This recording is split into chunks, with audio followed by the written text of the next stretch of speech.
بسم اللہ الرحمن الرحیم۔ سوشل میڈیا پر ایک چیز بہت زیادہ وائرل ہے کہ اسلام آباد کی ایک یونیورسٹی میں ایک سوال شامل کیا گیا پیپر میں، جسے شامل کرنے والے شخص کا نام خیر البشر تھا، جو وہاں لیکچرار تھا۔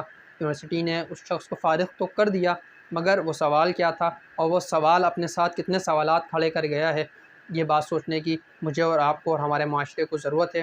وہ سوال کیا تھا؟ سوال آپ کی اسکرین پر موجود ہے۔ دو کریکٹر ہیں، ایک کا نام مارک ہے، ایک کا نام جولی ہے۔ یہ دونوں بہن بھائی ہیں۔ گرمیوں کی چھٹیاں گزارنے فرانس کے کسی ساحل پر یہ دونوں جاتے ہیں۔ یہ سوال بنایا جا رہا ہے ایک پروفیسر کی جانب سے، ایک بڑی نامور یونیورسٹی کے پروفیسر کی جانب سے سوال بنایا جا رہا ہے۔ سوال کی نوعیت کو سمجھیے گا اور اسے ہلکا مت لیجیے گا۔ برائے مہربانی ویڈیو کو سن کر اسکپ کر کے گزر نہیں جائیے گا، اسے ہلکا مت لیجیے گا۔ مارک اور جولی دونوں بہن بھائی ہیں۔ ایک مقدس رشتہ ہے، ایک احترام والا رشتہ ہے۔ یہ دونوں اپنی چھٹیاں گزارنے فرانس کی کسی ساحل سمندر پر جاتے ہیں۔ وہاں ان دونوں کے ذہن میں یہ خیال آتا ہے کہ کیوں نہ آج کی رات کو ہم محبت کے ساتھ گزاریں، یعنی ناجائز تعلق کو قائم کر کے گزاریں، اور یہ دونوں ایسا ہی کرتے ہیں۔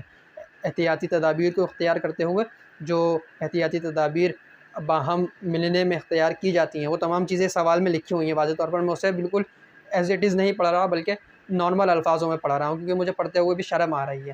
تو ان احتیاطی تدابیر کو اختیار کرتے ہوئے دونوں بہن بھائی آپس میں باہم تعلق قائم کرتے ہیں، اور پھر بعد میں یہ دونوں عہد کرتے ہیں کہ ہم آئندہ ایسا نہیں کریں گے اور یہ ہمارا ایک سیکرٹ رہے گا۔ اور اس طریقے کی پوری کہانی بیان کر کے نیچے طالب علم سے یہ سوال کیا جا رہا ہے کہ آپ بتائیے، طالب علم سے یہ کہانی بتا کر پوری، کہ دو بہن بھائی، ایک مقدس رشتہ، ایک بہن ہے، ایک طرف بھائی ہے، ایک کا نام مارک ہے، ایک کا نام جولی ہے، یہ دونوں ناجائز تعلقات قائم کر رہے ہیں۔ اس طریقے سے اب آپ بتائیے کہ آپ کی نظر میں ان کا یہ تعلق قائم کرنا درست ہے یا نہیں، اور اس بات کو اگر آپ درست سمجھتے ہیں تو درست، اور اگر غلط سمجھتے ہیں تو غلط۔ دونوں صورتوں میں آپ دلیلوں سے اور مثالوں کے ذریعے اس بات کو ثابت کیجیے۔ استغفر اللہ ربی من کل ذنب واتوب الیہ۔ کیسا عجیب سوال ہے، کیسا اخلاقیات سے گرا ہوا سوال ہے، کیسا تہذیب سے گرا ہوا سوال ہے۔ یعنی جو سینیریو بیان کیا گیا ہے، جو واقعہ بیان کیا گیا ہے، جس کے نتیجے میں سوال کیا جا رہا ہے، اس واقعے کی نوعیت آپ دیکھیے۔ ہمارے معاشرے میں یہ بگاڑ پیدا کرنے کی، یہ سمجھ لیجیے کہ یہ پہلا قدم بڑھایا گیا ہے۔ ہماری یونیورسٹیز اور کالجز اور اسکولز میں بہت کچھ ہوتا رہا ہے۔ میں پہلا قدم ان معنوں میں کہہ رہا ہوں کہ اس وقت تو سوشل میڈیا پر یہ وائرل چل رہا ہے۔ آپ ٹویٹر پر چلے جائیں، آپ فیس بک پہ چلے جائیں، آپ یوٹیوب پر چلے جائیں، ہر شخص اس کے بارے میں بات کر رہا ہے۔ کچھ لوگ میمز بھی بنا رہے ہیں، یعنی اسے مذاق لے رہے ہیں، اور کچھ لبرل طبقہ ایسا بھی ہے، الامان والحفیظ، ایسے لوگ بھی یہاں بستے ہیں کہ وہ دفاع کر رہے ہیں، وہ کہہ رہے ہیں اس میں کوئی غلط بات نہیں ہے۔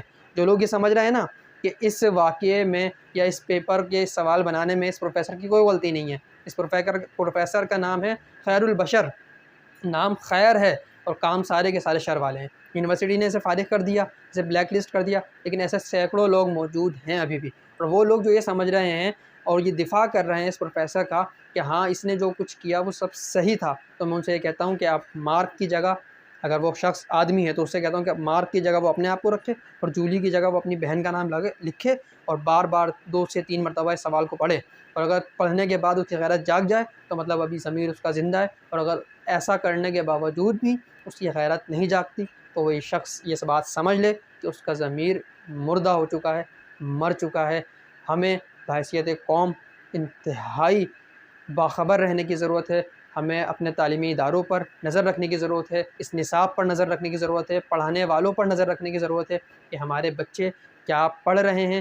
ہم لوگ جو لٹریچر فیس بک پر، اخباروں کے ذریعے، نیوز ویب سائٹس کے ذریعے یا ٹی وی چینلز کے ذریعے سن رہے ہیں، دیکھ رہے ہیں، پڑھ رہے ہیں، وہ کس قدر جو ہے وہ غیر مذہبی اور غیر اخلاقی اور غیر شرعی ہے، اس سب چیزوں کو ناپنے اور تولنے کی ضرورت ہے۔ مختصر یہ کہوں گا کہ برائے مہربانی تعلیمی نظام پر بہت نظر رکھیے۔ اگر آپ کا بچہ کسی اچھی یونیورسٹی، کسی کالج میں پڑھتا ہے، کسی اچھے ٹیوشن سینٹر میں پڑھتا ہے، تو صرف استاد پر یا صرف سلیبس پر انحصار مت کیجیے، اس کی تربیت پر خود دھیان دیجیے۔ روزانہ کی بنیاد پر دیکھیے کہ وہ کیا پڑھ رہا ہے، کیا سیکھ رہا ہے، اسے کیا پڑھایا جا رہا ہے اور کیا سکھایا جا رہا ہے، اور ان یونیورسٹیز کا اور ان پڑھانے والوں کا انتخاب کیجیے، ان تعلیمی اداروں کا انتخاب کیجیے کہ جو درست سمت میں لے کے جائیں آپ کے بچوں کو، نہ کہ اس طریقے سے مارک اور جولی کا واقعہ خدا نخواستہ کل کو پاکستان میں پیش آئے اور پھر یہ باتیں عام ہو جائیں، نارمل ہو جائیں، اور ہمارے لوگ جس طرح بہت ساری چیزوں کو نارمل لینے لگے ہیں وہ اسے بھی عام سمجھ لیں، اور یقینی طور پر یہی وہ تمام چیزیں ہیں جو قہر باری تعالیٰ کا، اللہ تعالیٰ کے عذاب کا باعث بنتی ہیں۔ اللہ تعالیٰ مجھے اور آپ کو عمل کی توفیق عطا فرمائے۔ ویڈیو کو شیئر ضرور کیجیے تاکہ مثبت اور اچھا پیغام لوگوں تک پہنچ سکے۔ السلام علیکم ورحمۃ اللہ وبرکاتہ۔